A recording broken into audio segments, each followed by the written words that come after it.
Cita.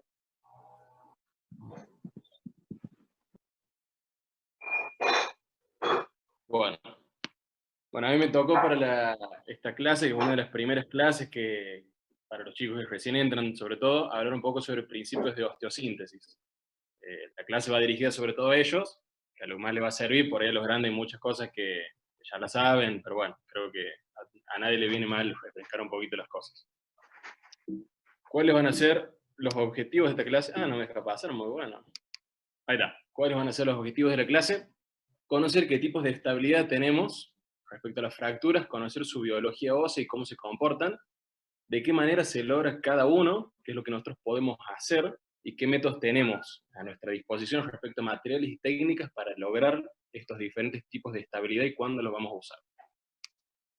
Entonces, para empezar, desde el tema del punto de vista biológico, hay que hablar de qué forma curan las fracturas. Aparentemente, por lo que conocemos, hay dos formas en las que las fracturas curan. Hay una formación que es histórica, que es de la biología propia, que es la curación secundaria. No es nada nuevo, esto ha sido desde siempre. Esta es una foto de un fémur de Egipto hace 10.000 años, que vemos que se ha formado una curación secundaria de una fractura diafisaria y de un callo óseo. Algunos antropólogos incluso lo llaman el primer signo de la civilización, que quiere decir que han dejado que alguien lo han cuidado hasta que la fractura ha curado y ha podido seguir viviendo. Entonces eso es lo que conocemos como curación secundaria, que es lo mismo que pasa cuando, por ejemplo, ponemos un yeso. Esencialmente es eso. En cuanto a su biología, ¿qué es lo que pasa? Esto ya más o menos lo conocemos. En primera instancia se forma un hematoma, un espasmo muscular, se encapsula la fractura, se forma después un tejido de granulación, de inflamación, se hace una vasodilatación, una reclutación de células para contener esta fractura y empezar la cascada que va a tener formando hueso. Y en estas 2 primeras semanas o 3 semanas que hay mayor riesgo de desplazamiento. A partir de las 2 o 3 semanas, como ven aquí, se va a formar el callo blando, que es aquí cuando aumenta la estabilidad longitudinal, pero no así la estabilidad angular, que es cuando el riesgo de desplazamiento disminuye un poco, pero sigue siendo posible.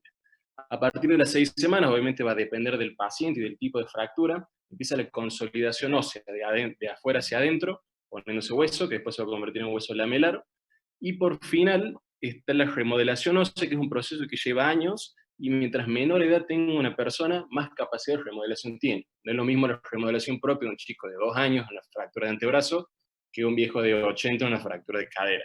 Van a ser distintas a distintos tiempos y uno va a poder tolerar cosas que el otro no puede.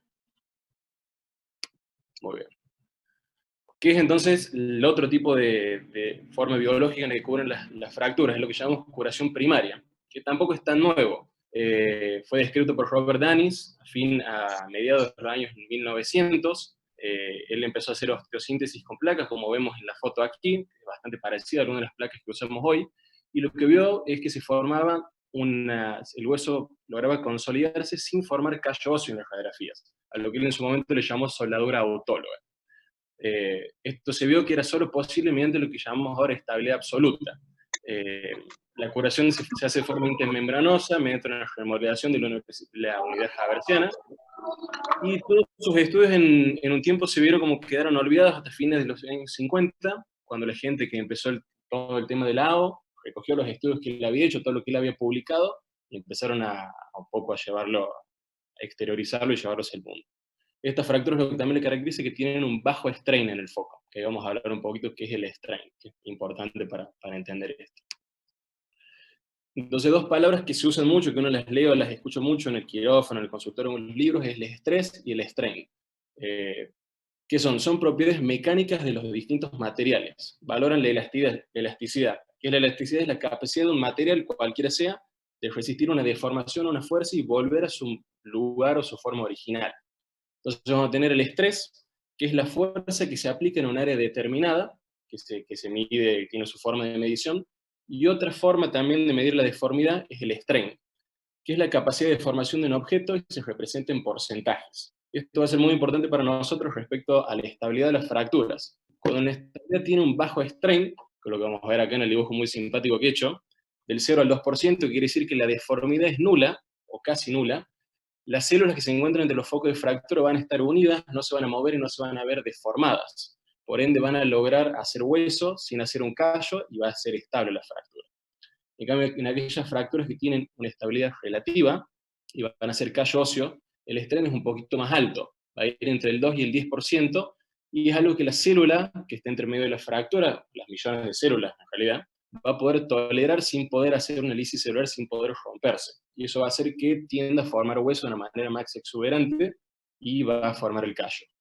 En cambio, cuando ya hablamos de inestabilidad, que por ende la fractura no va a pegar y va a irse a pseudoartrosis o no unión, cuando tiene más del 10% de strain, que es que hay mucha movilidad en el foco y la separación o el contacto entre los vértices de la fractura no existe, o el estiramiento de la célula, que es el osteocito, hace que se forme una lisis, ¿no? El hueso no pega y la fractura nunca consolida.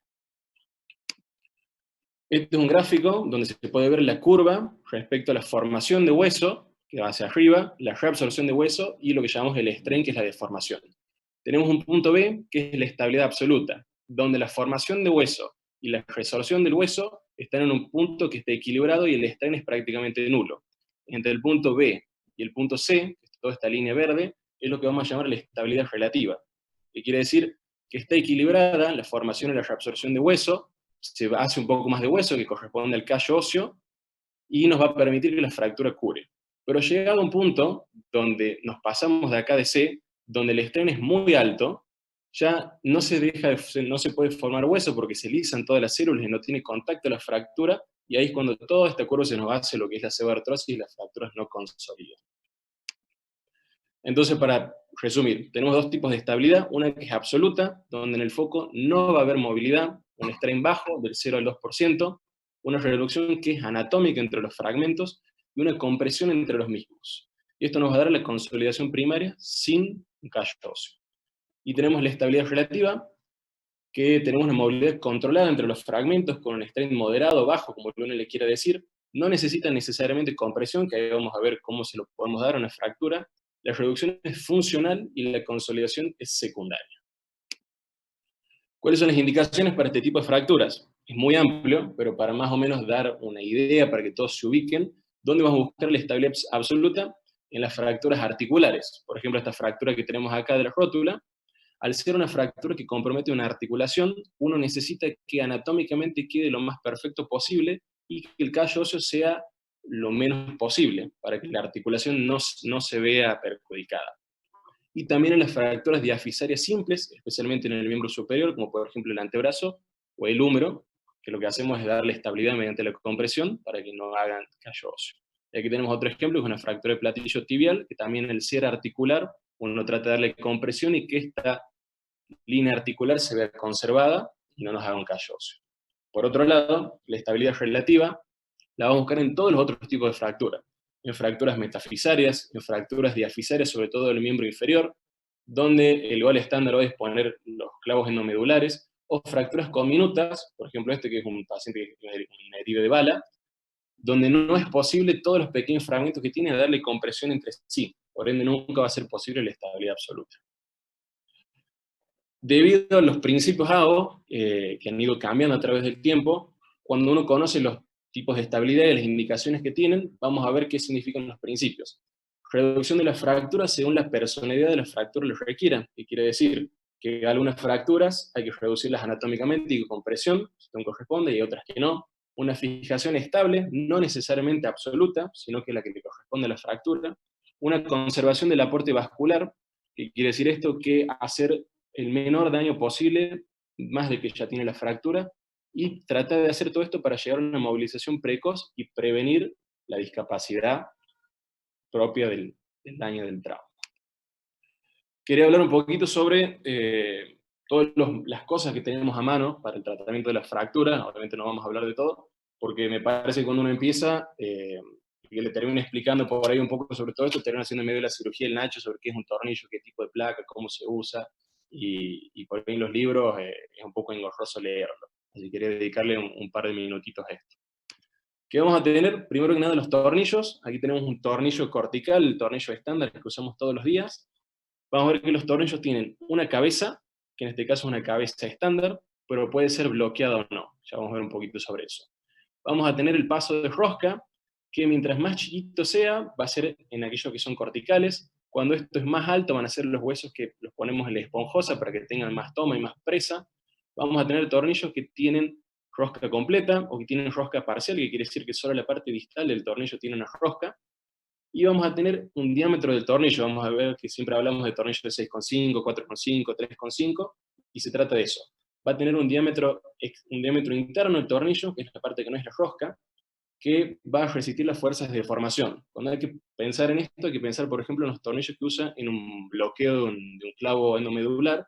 Mientras más gordo sea el tornillo, mientras más diámetro interno tenga, menor deformación y menor tendencia a romperse va a tener el tornillo. Y el diámetro externo, que tiene que ver mucho con la altura de las espiras, nos va a dar mayor fuerza de pull-out, que quiere decir que va a tener menos tendencia el tornillo de salirse del hueso donde uno lo ponga. También hay que saber que si uno mira el tornillo desde arriba, vamos a tener distintas cruces o distintas formas de tornillo que van a ser los tornillos que usamos. Tenemos los tornillos que son cruciformes, que muy rara vez los vemos, que eran de las placas de antes, que a veces de vez en cuando tenemos que sacar alguna que es muy vieja. Los hexagonales, que son muy comunes también de ver, y los que son estrella o star drive, o algunos les dicen AO, que es lo que vemos, por ejemplo, en las placas Trauson que usamos, que tienen de beneficio, y algunos, por ejemplo, estos dos son fáciles de poner y de sacar, pero tienden a robarse las roscas, por ende después sacarlo y ponerlo es un problema, cosa que este de estrella no tiene, pero el problema que tiene es que si uno va ciegas a buscar el tornillo, es más difícil de engancharlo. Distintos tipos de tornillos. Aparte del estándar, tenemos por ejemplo uno que creo que Lucas Loza me preguntaba, algunos tornillos que no son los comunes. Este es un tornillo tipo Herbert, que es parecido también al tornillo Baruch, que es lo que tiene característica que va a tener una parte central que es lisa, y dos partes que tienen rosca, que es de distinta altura en los extremos, y que está hecho y está pensado para usarlo en fracturas que uno considera articulares o periarticulares, para poder hundirlo completamente en el hueso y que la cabeza no sobresalga para no molestar. Entonces, dos ejemplos muy claros donde podemos usar este tornillo sería una fractura de escafoides o una osteotomía tipo chevron o tipo scarf, o también en la osteotomía de Akin, que están muy cerca de la articulación y si la cabeza sobresaliera sería muy molesto. Aquí no sé por qué no salió, pero esto es un tornillo estándar también, pero de rosca parcial, que la idea de este tornillo es hacer una compresión de traer lo que está distal, traerlo hacia el sentido del tornillo. Y también tenemos los tornillos bloqueados, que lo que van a hacer es que la cabeza es distinta al del tornillo estándar, y se va a corresponder con las espiras que hay en la placa, que van a ir en un sentido y van a formar una unidad de un ángulo fijo, que ya vamos a ver en eso. La idea de estos tornillos es que tengan menos capacidad de salirse de la placa. Bueno, justo ahí aparece la foto. Bueno, aquí vemos, por ejemplo, una fractura de platillo tibial, cómo podemos usar dos tornillos compresivos para realizar compresión en el foco de la fractura. Un poquito lo que hablamos de las placas. Placas bloqueadas, ¿qué son y para qué sirven y por qué siempre muchas veces hablamos de placas bloqueadas? Las placas bloqueadas están hechas para tener una unión entre la placa y el tornillo, que es la que vemos aquí a la derecha, que crea un montaje de ángulo fijo. ¿Qué quiere decir eso? Que cuando esto se está atornillado y está en su lugar y el tornillo ha tomado bien, a nivel de la placa se comporta como si de fábrica hubiese venido así. Quiere decir como si esto estuviese soldado a la placa del tornillo y tiende a no moverse. Preserva la biología ósea, ¿por qué? Porque a diferencia de las placas convencionales, como vemos aquí a la izquierda, las placas bloqueadas no necesitan de la fricción entre la interfaz placa y hueso para hacer toma o para tener una buena estabilidad. Por ende, todo el periósteo que está aquí, que usualmente uno lo daña al poner la placa común, se ve menos dañado. Y también evitan el pull-out y el fallo secuencial de los tornillos. ¿De qué forma? Cuando uno pone unos tornillos que son comunes o tornillos estándar, y la calidad del hueso no es muy buena, o la movilidad es muy grande, el estrés es muy alto, los tornillos empiezan a fallar en forma secuencial. Empieza a salirse este, se empieza a retirar, después falla este, y empiezan a salirse de forma progresiva. Esto en los tornillos que son bloqueados no pasa. Por más que tengamos la misma fractura con el mismo estrés y la misma deformidad, al tener las placas que son bloqueadas y forman un montaje de ángulo fijo, para que esta placa se salga, se va a tener que salir todo al mismo tiempo. No van a hacer pull-out secuencial los tornillos, los que nos dan más chances de estabilidad en la fractura. ¿A dónde vamos a usar estas placas? Sobre todo, y lo van a ver que lo indicamos, hueso osteoporótico, porque al no tener presa cortical, a donde poner los tornillos o poner la placa, aplicarla, está bueno tener un montaje de ángulo fijo. También en fracturas metafisarias, donde los tornillos van hacia distintas direcciones y el hueso cortical no es tan bueno, y las fracturas periprotésicas, como por ejemplo esta que vemos acá a la derecha, donde porque está la prótesis metida en el medio, muchas veces no podemos tener una toma de las dos corticales. Entonces al tener solo una, pero bloqueada la placa, el agarre es más o menos bueno. Acá tenemos otro ejemplo, una fractura de húmero metafisaria, que es la han estabilizado con una placa filos, y al ser un hueso osteoporótico, toda esta parte va a tender a colapsarse y a no tener toma, por ende usamos una placa bloqueada. O también en fracturas metafisarias, donde va a tender al colapso por el tipo de hueso que es, si uno usa unos tornillos bloqueados, va a tender a mantener la fractura en su lugar. Otro tipo de placas que siempre van a escuchar que nombramos, la placa tercio de tubo, la más noble de Direct Colorado, usualmente son de 3,5 milímetros, son placas maleables, que son muy fáciles de darle una forma anatómica, y tienen un bajo perfil, son finitas, que es lo que nos permite colocarla debajo de huesos muy subdérmicos, y el ejemplo clásico que usamos es el peroné, que lo usamos como placa de neutralización para una estabilidad absoluta con un tornillo interfragmentario.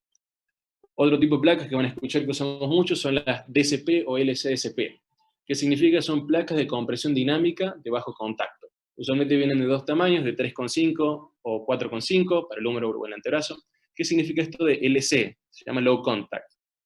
¿Ven estas muescas que tienen aquí que yo estoy señalando con el puntero?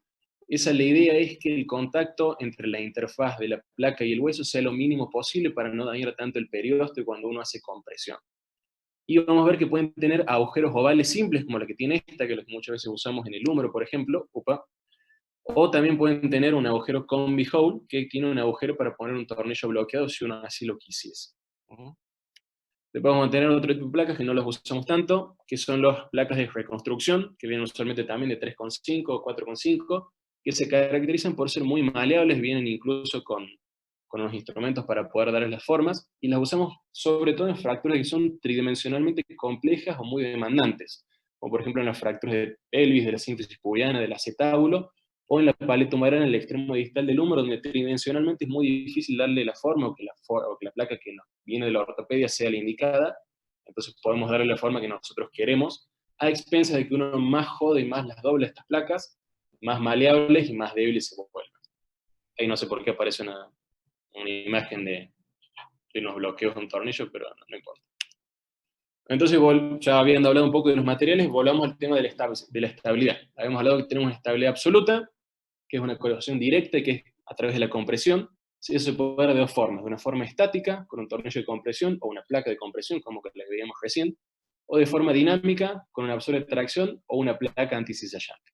Después tenemos la estabilidad relativa, que la podemos dar de manera incluso no quirúrgica, con un cabestrillo, un brace, o un yeso, o de forma quirúrgica, con los clavos endomedulares, las placas puente, los fijadores externos. Y en aquellas que no están en ninguno de estos dos clasificaciones, son aquellas fracturas ya de un strain muy alto, y son aquellas que son inestables. Vamos a empezar hablando un poco entonces sobre las formas en las que podemos tener una estabilidad absoluta. La primera forma que hablamos es la compresión estática. Esta puede ser por diseño del material o por técnica que usamos nosotros respecto al material. Respecto a la técnica, lo que tenemos más disponible, lo que siempre vamos a ver, es el tornillo interfragmentario de compresión. ¿De qué forma se hace? El ejemplo más claro sería una fractura transidemal de peroné, en donde la idea es que a través de un tornillo uno logre unir y darle compresión a estos dos fragmentos. ¿De qué forma se hace? Primero, se taladra la cortical proximal de la fractura, siempre perpendicular a 90 grados del trazo de fractura. Luego, si está disponible, uno introduce una camisa que traspasa la fractura y hace un agujero más finito a través de la segunda cortical más lejana. Eso nos va a permitir que una vez ingresado el tornillo, no tenga toma en el primer agujero que hemos hecho, pero sí lo tenga en la cortical que le sigue. Por ende, va a traer esa cortical hacia atrás y va a realizar una compresión a través del foco de fractura. Esto es lo que realmente le da la osteosíntesis, le da la fricción a los dos segmentos de la fractura. Lamentablemente, si bien la fuerza de compresión es muy buena, no resiste bien las fuerzas de cizallamiento, las fuerzas de flexión. Por ende, para que este montaje sea estable y uno pueda mandarlo a pisar al paciente y tenga más confianza, lamentablemente hay que agregarle una placa que se llama de neutralización, que neutraliza esas fuerzas, como lo que vemos acá en la imagen. Otra forma de dar compresión estática, esta vez por diseño, no tanto por técnica, son como los tornillos que vimos recién, son los tornillos de rosca parcial. ¿Cuál es la idea de estos tornillos? Que los usamos sobre todo en fracturas metafisarias, por ejemplo, en esta fractura de platillo tibial o en esta fractura supracondilia, de que uno hace el agujero y una vez traspasado el foco de la fractura, esta parte del tornillo que tiene las hebras, va a traccionar la fractura y va a hacer una compresión a nivel del foco. En todas estas fracturas, que son metafisales y usualmente es hueso muchas veces osteoporótico de mala calidad, para que la cabeza del tornillo logre compresión y no se meta dentro del hueso, muchas veces usamos arandelas, como podemos ver acá en estos dos ejemplos, para dar compresión interfragmentaria. Tenemos acá un ejemplo, como una fractura del platillo tibial, podemos darle compresión. Otro tipo de compresión que podemos dar, también por diseño, es la compresión con placa, lo que hablamos un poquito de las placas DCP. ¿Cuál es el argumento, cuál es de la forma en que funciona? Una vez apoyada la placa, que primero tiene que ser contorneada en contra de la línea de fractura, para que primero se comprima la cortical que está por fuera y luego la que está por dentro. La idea es poner primero un tornillo cercano a la fractura en el agujero medial, y ese se pone en un tornillo común, como siempre, y el segundo tornillo que va a lograr la compresión se pone de forma excéntrica. De esta forma, una vez que el tornillo empieza a avanzar y sigue esta línea, va a traer todo el hueso hacia el foco de fractura y va a lograr una compresión. También se puede lograr compresión con estas placas a través de un tornillo, a través del foco de la fractura y a través de la placa, como el que veíamos en el peroneo. Después tenemos la compresión dinámica. ¿Qué es lo que hace? Convierte fuerzas de distracción en fuerzas de compresión. ¿De qué manera lo hace? Una fractura de rótula, que es una fractura articular y que vamos a querer tener estabilidad absoluta. Lo común sería que uno, al flexionar la rodilla, el cuádriceps y el tendón rotuliano tiren la fractura hacia afuera y logren una diástasis de la fractura y que no consolide. Al poner una absorbe de tracción, que es un sistema de tirante, lo que hacen es que estas fuerzas que tratan de separar la fractura la compriman a nivel articular. Lo mismo pasa acá con el olecranon, y van a ser los dos tipos de absorbe de tracción que más vamos a usar. Aunque también a veces, por ejemplo en esta foto que les muestro, lo podemos usar para otros segmentos. Por ejemplo, aquí lo usamos para un peroneo, una fractura muy transversal con Pablo el año pasado, que quedó muy bien. Hay que ser un poquito creativos a veces. Otra forma de compresión dinámica es la placa antideslizante o buttress plate, que convierte fuerzas de cizallamiento en fuerzas de compresión. Por ejemplo, en esta fractura de platillo tibial, aparte de los tornillos interfragmentarios que dan compresión, para que las fuerzas de cizallamiento no nos lleven la fractura hacia abajo y no se colapse, se ha puesto una placa que lo que hace es que las fuerzas axiales, al darle carga al miembro que van hacia acá, van a ir con la placa que está justo perpendicular, y la fuerza va a darle más compresión incluso a la fractura.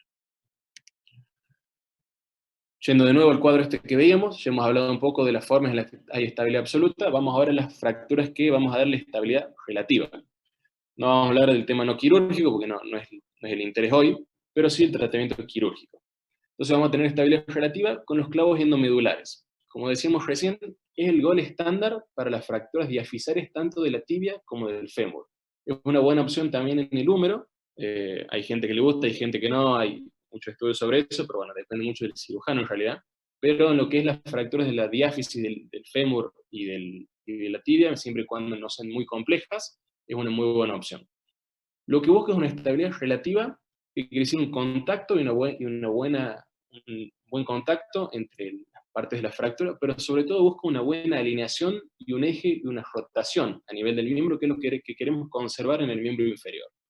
Y lo que nos permite el clavo endomedular es que nos permite no meternos usualmente al foco donde está la fractura, sino que nos permite una menor invasión de partes blandas, donde vamos a entrar en lugares alejados y nos va a permitir darle carga temprana usualmente al paciente.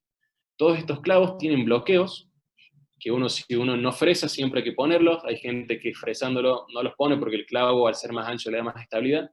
Pero usualmente uno, donde más usa los tornillos de compresión dinámica, los tornillos de bloqueo dinámico que se les dice, es en la tibia. Usualmente cuando la fractura no ha consolidado, me parece que es tema para otra charla, pero hay que saber que tienen tornillos que son estáticos, que hace que el clavo no se mueva, y otros que son dinámicos, que permiten que la fractura se comprima y el tornillo se va hacia arriba.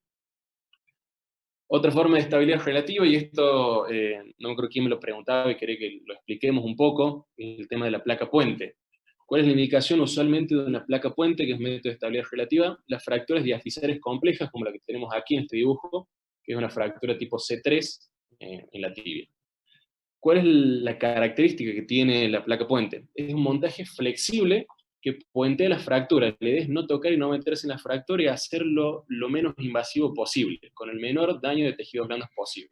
Actúa de forma como si fuese un tutor interno, solamente que pegado al hueso, Y uno tiene que saber que a nivel de tamaño de la placa, uno tiene una placa que tiene que ser 2 veces mayor al foco de fractura. ¿Qué quiere decir? Que si aquí hay un tercio de lo que tira la placa, tenemos que la placa tiene que ser, el span de la placa o el área de trabajo tiene que ser 3 veces más grande.